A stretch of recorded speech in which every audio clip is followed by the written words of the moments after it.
ওমরে ফারুক রাদিয়াল্লাহু তাআলা আনহু দোয়াটা বলতেন কি, যে আল্লাহুম্মার জুকনি শাহাদাতান ফি সাবিলিক, আল্লাহ আমাকে আপনার রাস্তায় শাহাদাতের মৃত্যু দেন।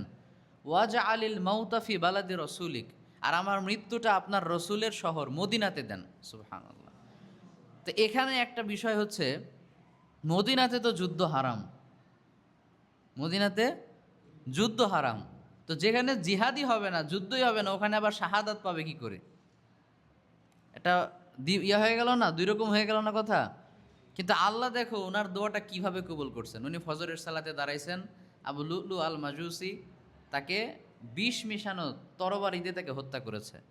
তাহলে আল্লাহ রসুলের আরেকটা হাদিস আছে না, আল মাকতুল শাহিদ, নিহত ব্যক্তি শহীদ হয়, যাকে হত্যা করা হয় সে কি হয়? শহীদ হয়। তাহলে আল্লাহ রসুল সাল্লাহ ইসলামের ওই হাদিসের আলোকে ওমরে ফারুক রাদিয়াল্লাহু তাআলা আনহুকে যেহেতু হত্যা করা হয়েছে, তাহলে তিনি কি শহীদ। আবার মৃত্যু হলো কোথায়? আল্লাহ রসুলের শহর মদিনাতে। তাহলে দুইটাই কবুল হয়ে গেল না?